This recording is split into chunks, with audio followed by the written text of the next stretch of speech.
Yo en mi camino ahora, y es porque también estamos haciendo este momento, como que me voy a la conciencia, a entender un poco qué es la conciencia. Y ahí viene esa pregunta, ¿es conciencia o sin ciencia? Hay distintas maneras de usar la palabra, ¿cierto? Uno puede usar la conciencia como esta especie de juez interior que tenemos que nos dice si lo que hacemos es bueno o malo y que juzga esta especie de Pepe Grillo en nuestra mente que se dispara cuando vemos actos moralmente condenables. Siento un tejido de entendimiento colectivo que aún no cuaja muy bien, siento yo, por lo que hablábamos antes de que partiera esto, de ese estado de supervivencia un poco. Hay una decadencia de las religiones organizadas que ha sido, y ese impulso religioso que muchos tenemos ha sido ¿cierto? Reemplazado por muchas de estas corrientes más New Age esotéricas. Conciencia es experiencia. El hecho de que haya algo que sea ser como tú eres en este momento es evidencia de tu conciencia. Tú puedes acercarte a ser lo que tú eres, lo que vienes a hacer acá. Y ahí entramos en el tema como, ¿soy consciente de quién yo soy? ¿Y cuál es mi poder? Lo primero que pienso es en lo tóxico que resultan las redes sociales justamente para... Entonces, ese estado de supervivencia como que siento yo que te impide un poco entrar en el lugar de la conciencia, que será ese espacio colectivo. ¿Cierto? Si estamos continuamente embobados, ¿cierto? Por un tragamonedas virtual que llevamos en nuestro bolsillo a todos lados donde vamos, va a ser difícil tomarse el tiempo para hacerse preguntas que requieren de tiempo.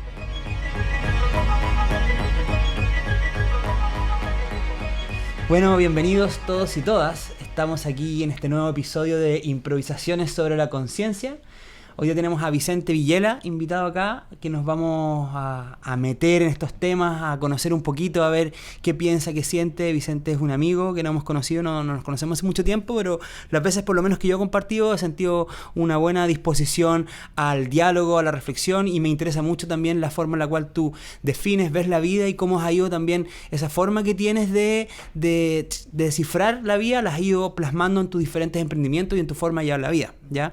He visto que tienes tu emprendimiento El Float, que es un espacio de relajo y introspección para las personas. También tienes un podcast que es re bueno, que también habla temas parecidos acá. Y además de otros emprendimientos, has escrito algunos libros que también son bien interesantes. De hecho, antes de conocerte, mi hermano me compró tu libro de la astrología.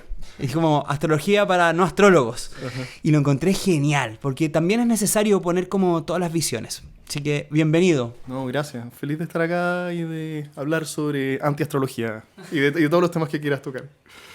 El libro se llama El mejor libro de astrología que existe. Eso fue lo mejor de todo. ¿Y por qué antiastrología? ¿De dónde viene ese libro?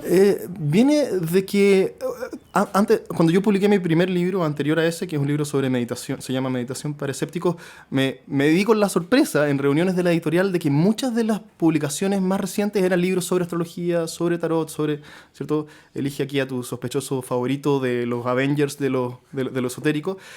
Y que casi que inevitablemente muchos de esos libros después ocupan la cima de los rankings de los libros más vendidos en Chile, ¿cierto? Y de a poco empecé a prestar atención a este fenómeno, que yo no sabía que era tan masivo. Y si uno presta atención a lo que pasa, ¿cierto? En el mundo de comunicaciones masivo, ponte tú en los matinales, ¿hace cuánto tiempo que tú no ves un cura, ¿cierto? Un sacerdote hablando? Es verdad. Pero ¿cuándo fue la última vez que viste un tarotista, ¿cierto? No, ¿Cuándo fue la Querida Larraín? Fue el cambio. Pedro Angel. Fue ¿cierto? el cambio. Claro, hay una decadencia de las religiones organizadas que ha sido, y ese impulso religioso que muchos tenemos ha sido, ¿cierto? Reemplazado por muchas de estas corrientes más New Age esotéricas. Y el libro es un poco, ¿cierto? Mi intento para hacer fuerza, mi micro intento para hacer fuerza contra mucho de ese mundo que yo considero nocivo, ¿cierto? Y falso. Y ese es el esfuerzo detrás del libro. Hacer algo de fuerza, porque no veo a mucha gente hablando en contra de todo esto. Mira qué bueno, porque aquí como que empezáis a tocar un tema que para mí tiene mucho que ver con lo que yo trato de buscar en estas conversaciones, que tiene que ver con cuánto nos hacemos cargo de nosotros mismos en el fondo, versus el esperar de que afuera me digan lo que tengo que hacer. Que en cierto modo antes la religión te dictaminaba qué es lo que iba a pasar y las reglas para ser un humano y para estar en una sociedad y lo que podías y no hacer y lo que te iban a retar y te iban a castigar. Y como dices tú, ya no hay curas, ahora hay astrólogos, ahora hay planetas que te rigen y te dicen si tú no haces esto te va a pasar esto o no, te pasó esto porque hubo un planeta acá. Y en el fondo, a mí como que más allá de la situación del circo de ahí, es como esta sensación de estar afuera y estar adentro, como vivir en pos de lo que te dice el medio versus vivir en pos de lo que tú vas sintiendo. Como que hay una frase que a mí me gusta mucho de Rudolf Steiner que dice: si te quieres conocer, mira el mundo. Si quieres conocer el mundo, mira para adentro. Que en el fondo como que te devuelve un poco la responsabilidad de tu vida. Sí, ciertamente hay un componente en la astrología importante como delegar responsabilidad personal, ¿cierto? A fuerzas Eso. supernaturales, ¿cierto? Pero hay un elemento que a mí me parece más perverso que a lo que, ¿cierto? Más le hinco al diente en el libro, que es esto que muchos de estos influencers astrológicos usan, Pablo Flores, ¿cierto? Álvaro Norambuena, yo aquí me los conozco, me leí todo ¿cierto? Me di el trabajo de leerme el libro de toda esta gente y ver cuál es la fórmula detrás de su negocio. Y básicamente lo que hacen es decirte que está en tus manos, y únicamente en tus manos, esto contradice un poco lo que estábamos diciendo antes, pero que está en tus manos volcar tu destino y hacerte millonario, ¿cierto? O exitoso, o llenar el espacio en blanco aquí con lo que tú quieras, ¿cierto? Si tú tan solo sigues lo que está escrito en los astros para ti, ¿cierto? Está en tus manos volcar tu destino y dar con aquello que tanto buscas. Y todo lo contextual, todo lo ambiental, todas las políticas públicas, ¿cierto? Las condiciones de tu crianza, de tu familia, de tu vida, etcétera, están ahí simplemente, ¿cierto? Como un adorno de vida. Y esto me parece tan cruel, ¿cierto? Tan perverso y tan siniestro. Y más aún cuando y más aún cuando es dirigido a gente que no es precisamente, ¿cierto? La pampita en su mansión, haciendo pilates y abriendo sus chakras, ¿cierto? Al lado de su piscina Infinity, sino que es gente sencilla, ¿cierto? Que no tiene los medios, ¿cierto? Para quienes un curso de astrología de $100 no es trivial. Entonces, hay un juego ahí con las expectativas de la gente que a mí me molesta mucho y siento, ¿puedo alargarme más con esto? Sí, dale. Y siento además que hay tan pocos profesionales de la salud que hablan sobre esto, ¿cierto? Siento que hay pocos psiquiatras y psicólogos dispuestos a pronunciarse en voz alta en contra de este tipo de creencias por miedo a ser políticamente incorrectos, a ser funados, a perder clientes. Y entonces siento que falta un empuje, un ánimo por decir las cosas por su nombre, ¿cierto? Y la astrología predictiva, podemos hablar sobre cosas positivas que la astrología pueda tener, pero la astrología predictiva, en el sentido de que los astros hablan sobre tu destino y tu futuro, es derechamente algo falso y que yo creo que tiene solo efectos nocivos en la sociedad. Yo, como que lo que tiene que ver con lo predictivo, para mí también, en mi caso, en mi percepción personal, yo no creo.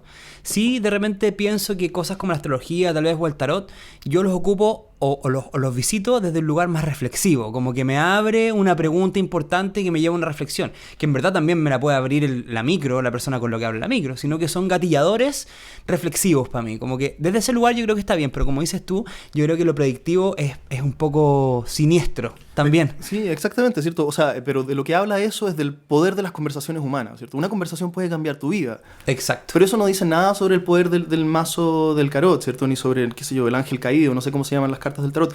Uno podría tomar un mazo de cartas Pokémon, ¿cierto? Tal cual. Y yo lo puedo abrir aquí al azar y me sale Squirtle, Charizard y Pikachu, ¿cierto? Y te digo, bueno, salió Squirtle en realidad porque tú tienes una coraza, ¿cierto? Bajo la cual guardas un montón de deseos reprimidos que no has logrado expresar. Y Charizard aquí significa que tienes justamente que... sacar tu fuego. Sacar tu fuego, ¿cierto? Expresarte en el mundo como el dragón que eres, ¿cierto? Sí, yo pienso lo mismo. Y Pikachu quiere decir que te falta energía en tu vida justamente para cumplir esta misión. Entonces, o que tienes que ser magnético, no eléctrico. Claro, o que te falta evolucionar a Raichu, ¿cierto? Claro. Y de ahí se pueden abrir un montón de cosas muy interesantes, pero el poder sobrenatural, místico, atribuido al mazo de cartas propiamente tal, o a la capacidad profética del gurú de turno, es algo de lo que deberíamos librar, ¿no? ¿Cierto? Y entender esto, yo sí creo que hay valor en una sesión astrológica o en una sesión de tarot, pero entender que el valor está en el poder de la conversación humana, ¿cierto? Como creo que es parte de tu objetivo con este podcast. Oye, y ya como yendo un poco más a lo que tiene que ver contigo, hablando de lo humano, ¿ya?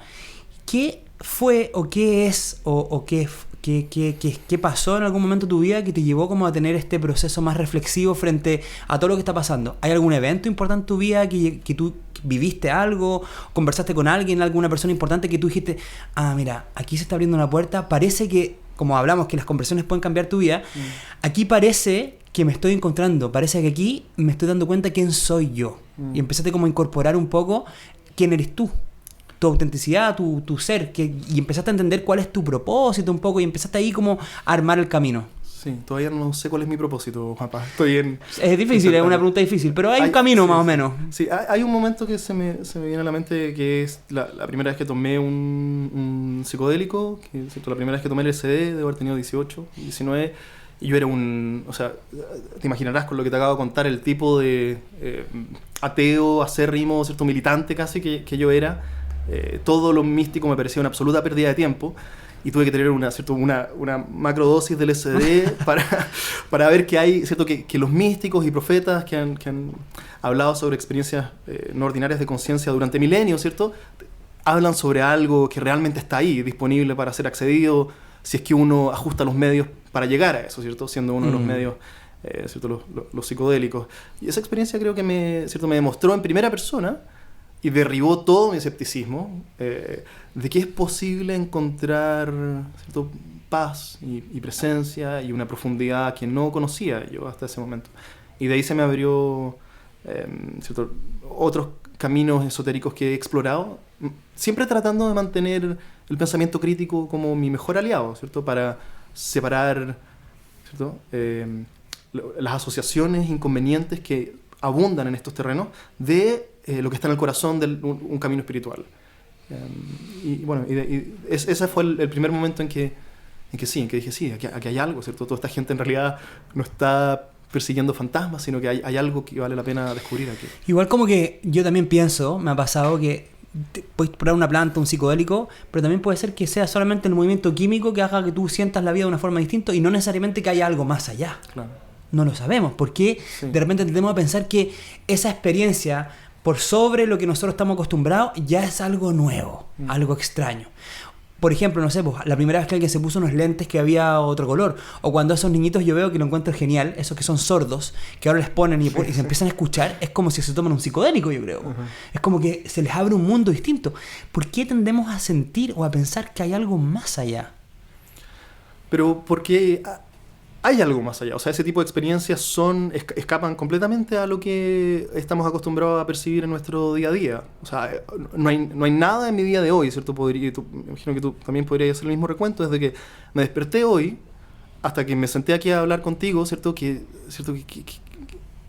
la experiencia psicodélica le hace sombra a todo lo que yo viví hoy. Y hay ciertos elementos de ese tipo de experiencias que hablan sobre la naturaleza de la conciencia humana como verdades normativas sobre nuestra condición aquí, a las que podemos acercarnos mediante distintas prácticas que no requieren estar recurrentemente consumiendo ciertos psicoactivos. Sí. Y entonces eso es lo que despierta, es la posibilidad de acercarte a ciertas verdades sobre nuestra condición humana a través de, ¿cierto?, el medio de elección que uno tome aquí. Claro.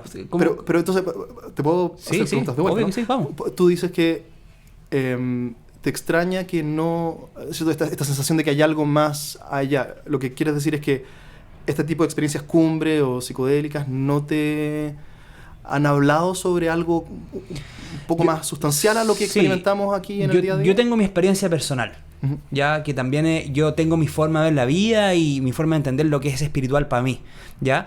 Y es mi experiencia muy personal y trato de no poner mi experiencia a menos de que me la pidan. Entonces, en este espacio, que es un espacio que tratamos de que sea un poco objetivo, es abrir otras preguntas importantes y otras áreas de reflexión para que las personas empiecen a indagar en estos lugares y cada uno empieza a encontrar cuál es su forma de entender lo esotérico, lo espiritual o eso que hay más allá. Entonces, como que yo no podría decir ahora que existe algo más allá porque soy responsable con que es mi experiencia. En mi experiencia, yo claro, también he tenido experiencias con plantas y también he tenido experiencias fuera de las plantas, con prácticas, como dices tú, desde una meditación profunda hasta tener un momento que yo llamo de iluminación tocando un instrumento, ¿ya?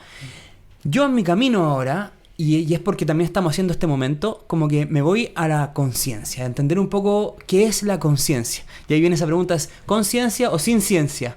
Y estamos al medio, po. Ya han habido científicos por un lado, que tratan de sacarle la ciencia a la conciencia, y han habido esotéricos y místicos que tratan de ponerle ciencia al sin ciencia que trabajan. Entonces estamos ahí como construyendo, siento un tejido de entendimiento colectivo que aún no cuaja muy bien, siento yo, por lo que hablábamos antes de que partiera esto de ese estado de supervivencia un poco. Entonces ese estado de supervivencia como que siento yo que te impide un poco entrar en el lugar de la conciencia, ¿qué será? De ese espacio colectivo. ¿Qué pensáis tú en relación a la conciencia?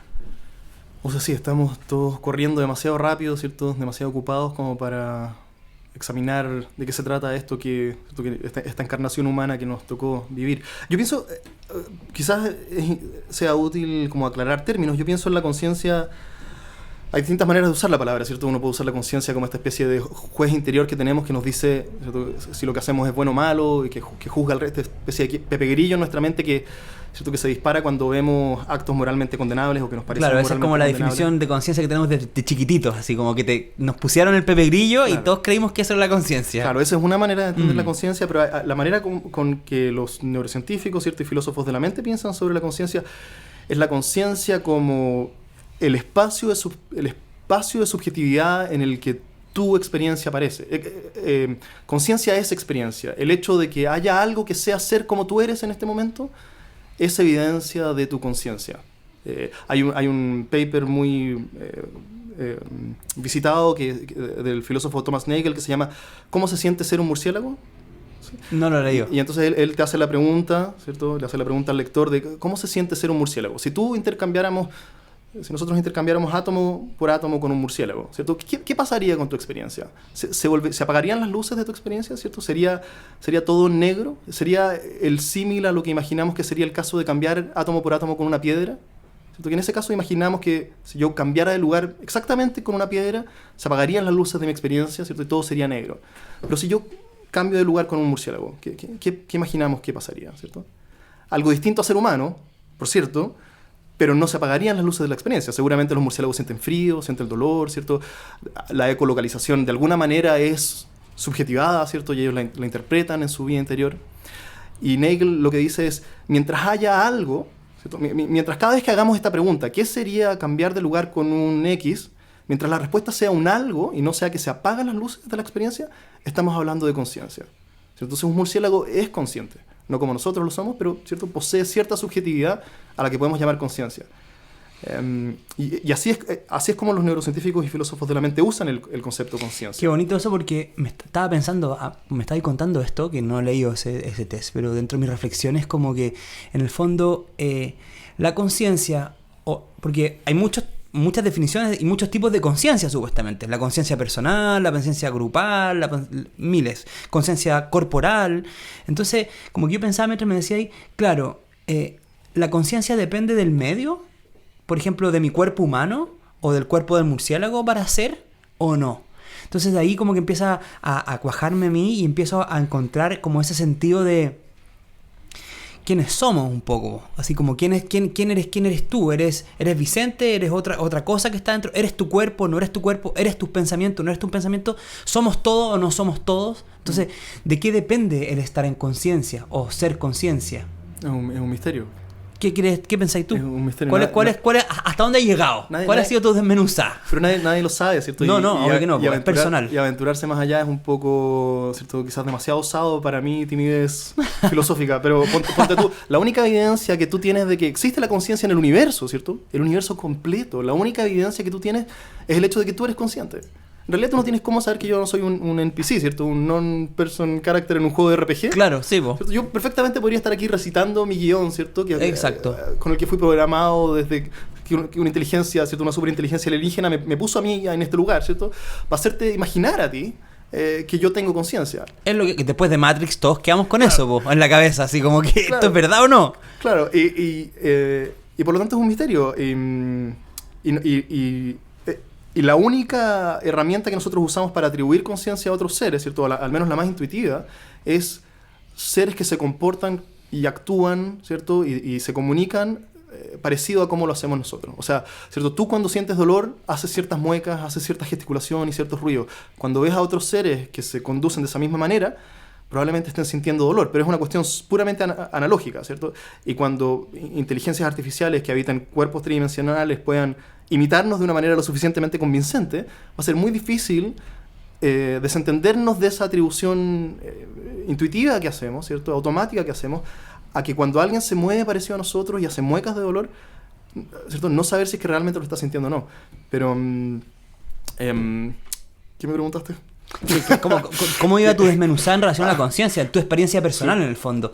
Porque claro, la experiencia personal está construida de lo que tú has ido investigando, de cómo tus reflexiones han ido, y bueno, retomando lo que hablábamos antes del contexto, que mucha gente lo saca, pues de cómo hemos sido criados y etcétera. Entonces, en tu camino de ir descubriendo tu desmenuzada, ¿hasta dónde has llegado? ¿A dónde vais? ¿En qué parte del tablero estáis ahora? No, tengo certeza de lo más mínimo sobre lo que uno pueda tener certeza nomás, no me aventuro mucho más allá. Sé que yo soy consciente, ¿cierto? Lo más probable es que todos los humanos también sean conscientes, ¿cierto? No soy tan egocéntrico como para creerme Neo ni Truman en The Truman Show ni nada de eso. Los animales probablemente también sean conscientes, pero lo que yo pienso es que en algún punto, ¿cierto?, de la evolución hubo un sistema lo suficientemente complejo como para que la conciencia emergiera. ¿Cuándo fue eso? Difícil de saberlo. Y así como es también difícil saber si los supercomputadores del futuro o del presente ya albergan algún tipo de conciencia, por rudimentaria que sea. ¿No viste una charla TED que hay de una mujer que científica, que a ella le vino un derrame en el cerebro, que se llama un derrame de iluminación? No.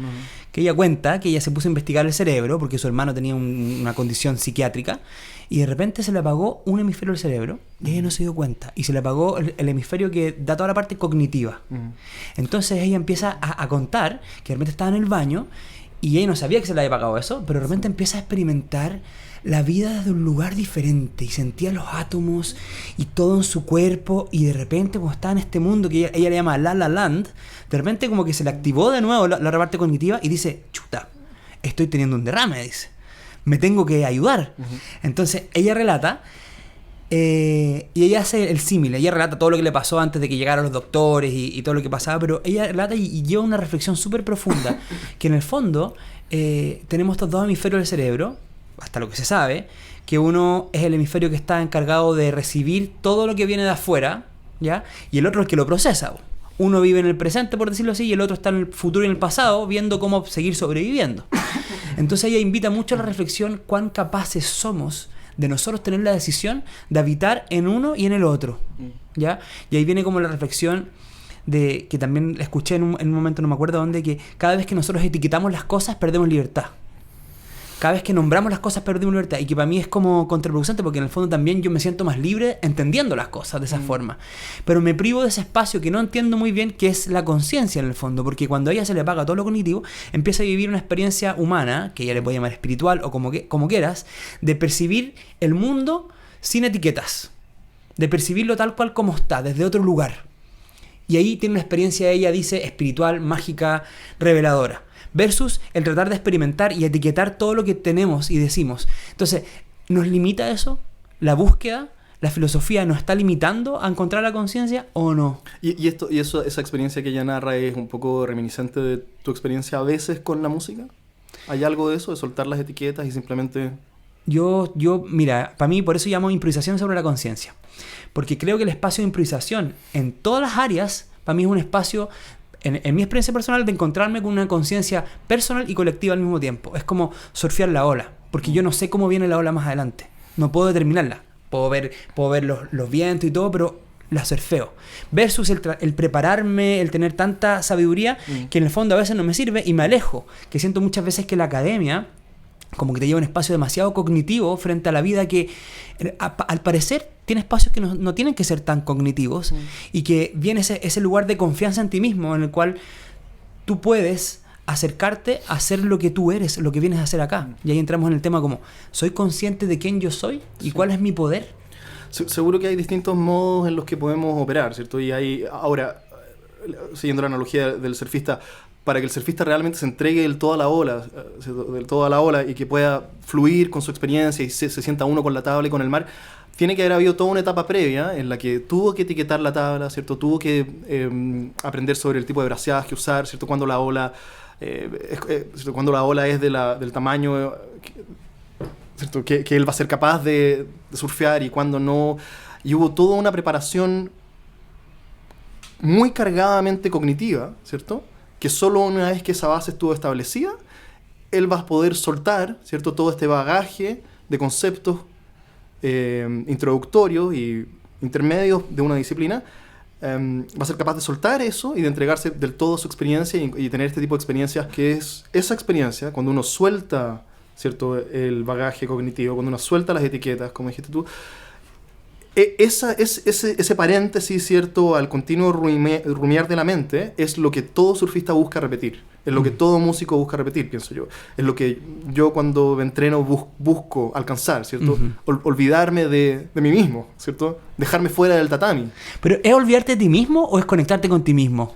Bueno, depende no sé, de cómo usemos las palabras, porque sí. que es uno mismo. Hay esta... quizás también es útil aquí usar el self o el yo o el ego, como lo entienden los budistas, ¿cierto? Que no es... El ego no es tu personalidad, ¿cierto? Cuando los budistas dicen que el ego es una ilusión o que el self es una ilusión, no están hablando de que no existan las personas individuales, ¿cierto? Discretas, que no exista la personalidad, ¿cierto? Por supuesto que esas cosas existen. Y hay personas con egos, ¿cierto? Sí, gigantescos, ¿cierto? Que son difíciles de tapar. Pero a lo que los budistas apuntan cuando hablan sobre la ilusión del ego es a que esta sensación que tenemos, todos nosotros la mayor parte del tiempo, excepto en esos momentos de fluir con nuestra experiencia, es que estamos ubicados en algún punto en el centro de esto que está pasando, ¿cierto? Ahora tú te ubicas por detrás del micrófono que está enfrente tuyo, ¿cierto? Y a la izquierda de Jordi, o a la derecha de Jordi, no lo sé, ¿cierto? Y a la derecha de otros objetos, ¿cierto? Y mi voz te alcanza desde acá hacia donde tú estás ubicado. Y hay un modo de ser donde esa contracción atencional que nos hace percibir todo desde este centro asentado dentro de nuestra cabeza, detrás de nuestros ojos y entre nuestros oídos, es diluido. Y lo único que queda es, ¿cierto?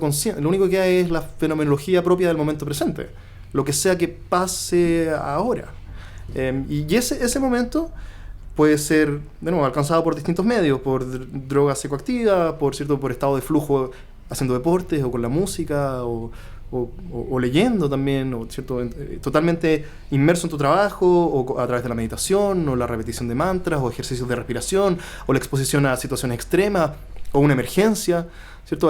O un derrame, hay ciertas situaciones accidentales o buscadas que pueden, ¿cierto? Que dichas configuraciones pueden dar con ese soltar el yo, ¿cierto? El peso de este yo anticipando, repitiendo el pasado, ¿cierto? Ahí pensaba mientras me estabas hablando que también juega un papel súper importante el contexto. Entonces, ¿cuánto del contexto que hemos armado nos ayuda a conectar más con ese espacio que estábamos definiendo recién, del soltar? Siento yo también que, por lo menos desde mi lugar, como que yo trato de hacer un aporte de tratar de construir contextos, por lo menos en los espacios que estoy yo, un poco más reflexivos, flexibles también, en donde podamos derribar algunas barreras que nos impiden conectar con esas preguntas poderosas que nos llevan a reflexiones y por ende a tomar caminos de vida diferentes un poco, que vayan enfocados en encontrarte contigo, en entender conceptos como el self o el yo y en estar en espacios distintos. ¿Qué pensáis tú del contexto que estamos viviendo ahora? O en general, ¿cómo se ha llevado el contexto en el cual hemos sido criados, educados para tener un espacio de desarrollo más consciente? No, difícil, ¿cierto? Pero al mismo tiempo, no sé si, ¿cierto? Si retrocediéramos 200 años atrás hubiese sido mejor, ¿no? Como que me parecen súper artificiosas y antojadizas las comparaciones históricas, sobre todo cuando el momento presente queda mal. Me parece muy conveniente, ¿cierto? Entonces, no más allá de ir a la comparación, sí, sino como tú sientes que está ahora, más allá de evaluar, así como antes y después, sino que en mi percepción yo siento que se podría empezar a construir un contexto que apoyara un poco más a eso. ¿Cómo haciendo qué tipo de cambios? Este tipo de cosas, este tipo de preguntas, trabajando un poco más en los niños, ¿cachai? El tipo de educación que están teniendo los niños también. Que yo no siento que esté definido, que hay una forma de hacer, sino yo siento que estamos como en la búsqueda. ¿Qué pensáis tú con respecto a eso? Tú también que eres papá también. Sí. Y que me imagino que es una pregunta que tenéis constantemente, vos. Sí, es una pregunta yo como tú. A mis niñas también las tengo en una educación Waldorf. Pero también es un privilegio que muy pocos nos podemos dar. Exacto. ¿Cierto? Entonces, lo primero que pienso es en lo tóxico que resultan las redes sociales justamente para poder parar y examinar con profundidad, ¿cierto? ¿De qué se trata esto que estamos viviendo? ¿Cierto? Si estamos continuamente embobados, ¿cierto? Por un tragamonedas virtual que llevamos en nuestro bolsillo a todos lados donde vamos, va a ser difícil tomarse el tiempo para hacerse preguntas que requieren de tiempo, ¿cierto? Todo es tan inmediato, todo es tan desechable. Ahora todo esto que estoy diciendo es un cliché que ha sido dicho 1.000.000 de veces. No, pero es válido. Pero no tengo nada muy nuevo que decir. Creo que es un ejercicio cada vez en más extinción, ¿sí?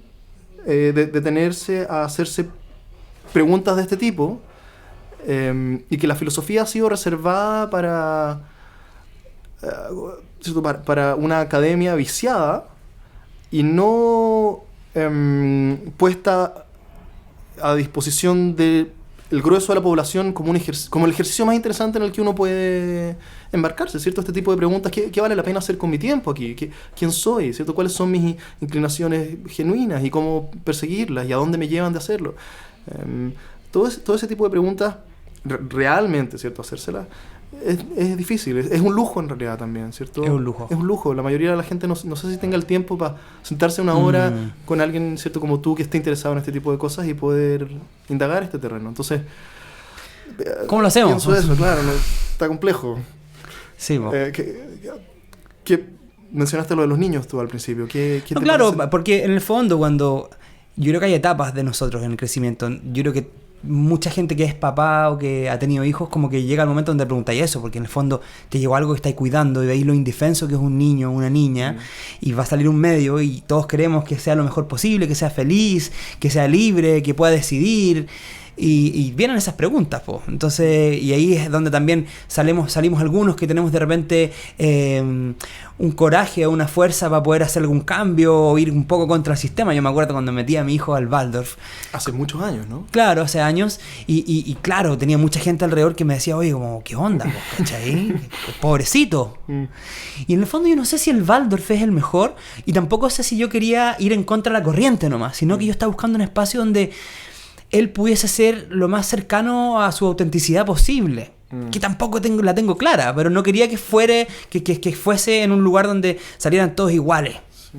Que también a otras personas les pasan experiencias ahí. En el fondo, tú estás caminando sobre un espacio que no sabís lo que va a ser. Es un experimento constante. Y es ahí donde me surge esto otro que es bonito para mí. Y en un momento me di cuenta de que hay preguntas que no necesariamente son para responderlas. Entonces, hace un tiempo como que yo empecé a filosofar conmigo mismo y te quería hacer la pregunta así, ¿qué pregunta tú tienes, o si tienes alguna pregunta que la has dejado ahí y no has buscado la respuesta, sino que la pregunta es un gatillante de reflexiones personales? Porque muchas veces yo siento, y mi percepción es que este sistema busca concretar. Entonces, una pregunta es para responder. En cambio, para mí, me he dado cuenta que a veces hay preguntas que son para reflexionarlas. Y yo de repente tengo una pregunta por semanas ahí. Y que no busco la respuesta, sino que busco ver qué me pasa con esta pregunta, dónde me lleva la reflexión. ¿Te ha pasado eso? ¿Has tenido preguntas que te han llevado a lugares profundos de tu ser, de indagación? He tenido preguntas que me he rendido de responder. No sé si... Sí, es un poco eso, sí. ¿Cuál es la respuesta a una ecuación, ¿cierto? Claro. De segundo grado que nunca... No. Por ejemplo, la pregunta ¿cuál es el sentido de la vida? Cada vez me parece menos útil. Es demasiado ambicioso, es demasiado grande quizás. Pero pienso que el sentido de la vida... esto no es del todo mío, pero siento que el sentido de la vida está en... Cuando uno se hace esa pregunta, ¿cierto? ¿Cuál es el sentido de la vida? ¿Cierto? Claro. Hacerse esa pregunta es un error en cuanto a qué tan involucrado estás con tu experiencia en el momento presente, ¿cierto? Ni un surfista, mientras está surfeando una ola, se pregunta ¿cuál es el sentido de todo esto? Está haciendo nomás. Está haciendo. Tú cuando tocáis música, ¿cierto? Y entráis en un fluir sin resistencia, tampoco aparece esa pregunta. Cuando tú maes, ¿cierto? A tu hijo recién nacido, a tu guagua en brazos, ¿cierto? Y se ríe por primera vez. Tú te preguntas cuál es el sentido de todo esto, ¿cierto? Esta guagua se está riendo y ¿cierto? ¿Qué hago yo con esto? ¿Cuál es el propósito? No, ¿cierto? Uno está tan lleno de la experiencia misma que la pregunta se fuma, ¿cierto? Se resuelve en ser de tal forma que la pregunta deja de hacer sentido. Eso es lo que se me viene a la mente con lo que... Está bonito eso porque, claro, ahí como que recuerdo un poco el camino vipassanero, así como entre esa enseñanza entre la ser y el ser. Un poco. Yo no he estado en esos caminos de vipassana, pero he indagado un poco y como que he tratado de entender un poco, sin la experiencia, que un poco la búsqueda de estar, de ser, de habitar el presente desde tu ser y no del estar haciendo todo el rato, desde mi ignorancia. Y desde ahí como que, claro, me hace sentido lo que me estáis diciendo, de que el surfista cuando está en la ola está haciendo, no está cuestionando nada, está andando, está maquineando y sintiendo al mismo tiempo. Hay un académico y estudioso budista que se llama Stephen Batchelor, que yo creo que te gustaría mucho, tiene un libro que se llama El budista ateo, muy interesante. Buen nombre aparte. Sí, súper buen nombre. Y él es biólogo de formación y no recuerdo exactamente, pero creo que está cursando su doctorado, renuncia al doctorado y se va a toma una vida monástica extrema, o sea, cosas que que serían muy difíciles de asumir. Él dice, la pregunta ¿cuál es el sentido de la vida? Está planteada en términos conceptuales, ¿cierto? Yo te la planteo en palabras, ¿cierto? En conceptos. ¿Cuál es el sentido de la vida? Y por lo tanto la expectativa es que la pregunta debe ser resuelta también por conceptos. Pero esto es una ilusión, porque el origen de la pregunta ¿cuál es el sentido de la vida? No es la fuente, no son palabras, ¿cierto? ¿De dónde viene eso? Viene de una especie de angustia visceral, ¿cierto? Que uno siente en las tripas, ¿cierto? Cuando nada hace sentido, no viene en palabras esa pregunta, viene de que la algo aquí no sí. encaja, ¿cierto? Y por lo tanto la respuesta a la pregunta tiene que ser encontrada también en una experiencia. De esa forma, claro. ¿Cierto? No en palabras, no hay un párrafo acá, no hay un libro que yo te pueda pasar que resuelva del todo esa sensación de que no hay propósito aquí, ¿cierto? De que nada haga sentido. Hay una manera de relacionarnos con el momento presente que sí puede aliviar esa picazón. Claro, entonces la conciencia ahí estaría siendo en el hacer. En el hacer, en el ser, en el ser, claro, no en la retórica. Claro, sí. En el momento de habitar la conciencia sería como ese espacio, sería como el lugar del ser.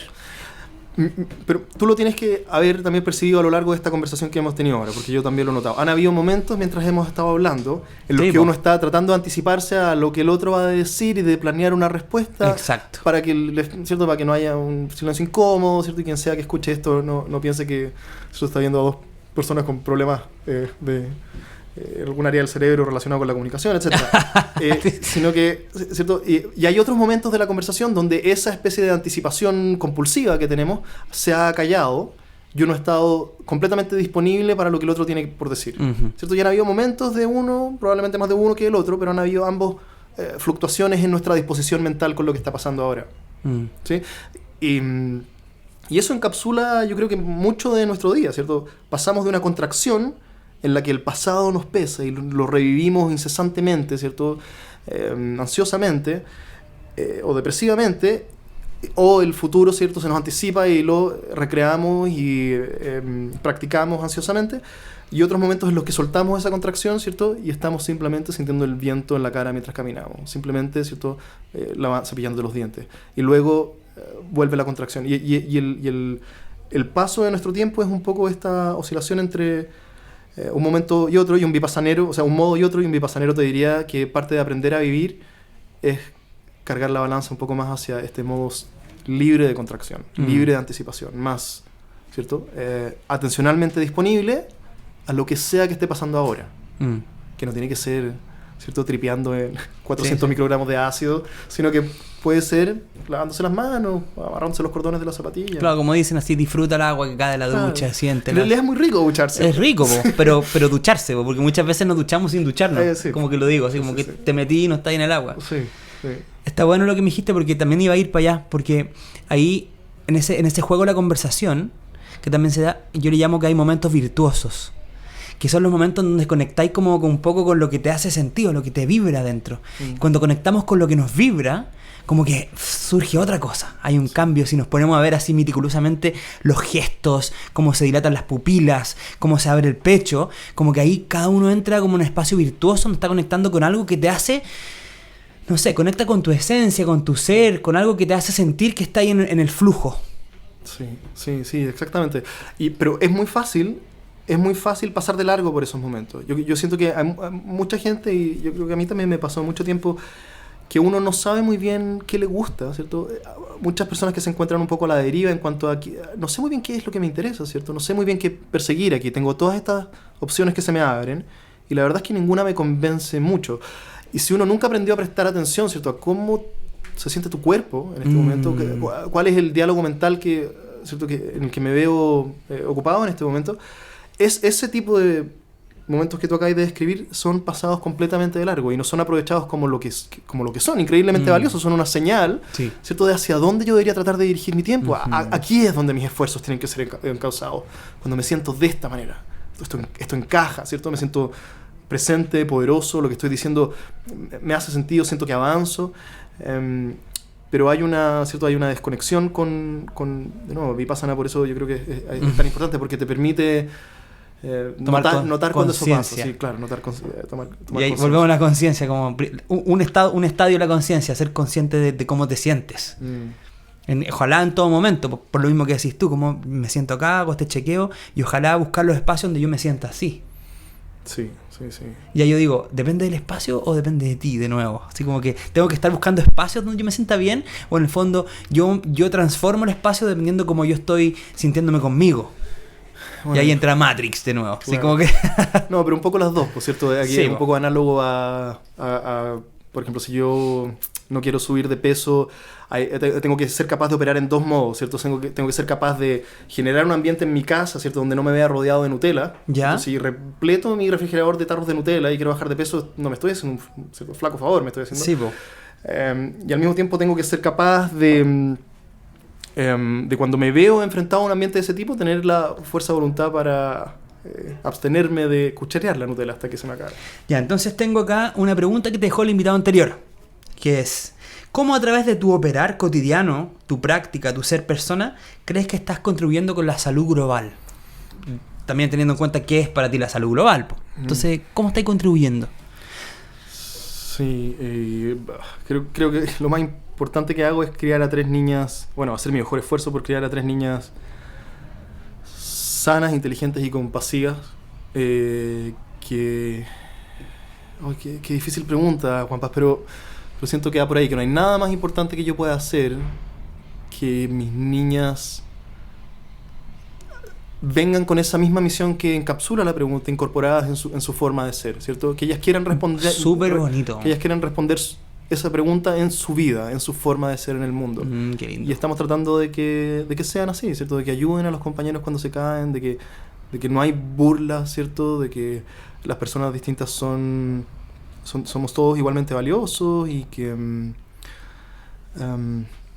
¿cierto? Y eso, y tratar de hacer una vida en armonía con el resto de las personas. Por ahí creo que va. Súper lindo, como que me llega harto lo que me decís, porque en el fondo no creo que haya mucha gente que quiera contribuir con instalar preguntas poderosas en personas, ya sean tu hija o otras personas. Creo que ese es un súper aporte. Y sabéis que no es tan difícil, porque mucha gente tú le decís, ¿cómo estáis contribuyendo? No, yo estoy haciendo una fundación que va a hacer esto y esto. No, yo estoy trabajando. Y todo como que, en el fondo, con pequeños cambios, es súper poderoso. Encuentro súper linda misión. Qué bueno que lo hayáis bajado. No sé si lo teníais pensado de antes o se te ocurrió ahora, pero no. Lo encuentro mortal, así como que tus hijas sean conscientes. Claro. Y eso puede ser un buen cierre. Porque la otra respuesta que había pensado no era tan poética, era pagando mis impuestos. Un poco más frío, ¿no? Sí, pero sí. Pero también eso más... también es cierto, po. Porque supuestamente si los impuestos serían bien usados, estarían Sí. contribuyendo a la salud global. Sí, claro, no, yo absolutamente creo que uno, ¿cierto? Si tiene una posición en la que puede pagar impuestos, debería pagarlo, ¿cierto? Y contribuir a la sociedad que permitió que uno ocupe la posición que ocupa. Oye, ¿y qué pregunta le dejaría ahí al próximo invitado? No me dijiste que esto era también grabado, pensé que iba a tener tiempo para Porque estamos improvisando, de eso se trata, porque vamos ahí, el baile entre el... yo no sé quién es. No sabemos, po. Eh, Tampoco sabía el otro que erais tú. No fue hacia ti la pregunta. Ajá. Dejó una pregunta abierta al próximo invitado. Entonces eso también es lo bonito, porque es improvisación un poco. Estamos improvisándolo acá. ¿Qué porcentaje de quién eres hoy se lo debes a tus decisiones? Es parte de tu responsabilidad personal. ¿Y qué fracción es producto de, ¿cierto?, el azar cósmico, genético, en el que naciste y te criaste? Bonita pregunta. Oye, Vicente, muchas gracias por la gente que está aquí, que nos acompañó. Vamos a poner las redes de Vicente aquí. Él tiene cosas bien interesantes que pueden seguir también. Tiene unos podcasts que son conversaciones muy similares y también vamos en la misma línea. Y qué importante es generar más espacios de conversación que sean más cotidianos también, donde toquemos temas que a veces no son tan cotidianos y que se empiecen a expandir. Que hagamos que la información llegue a todos los que tenga que llegar y que haya cada vez más opciones para poder pensar, reflexionar y hacernos conscientes. Conciencia o sin ciencia. Pero el tema es la conciencia aquí. Así que, compañero, muchas gracias. Gracias, Juanpa. Gracias por venir y gracias por acompañarnos en este episodio. Encantado. Repitámoslo cuando quieras.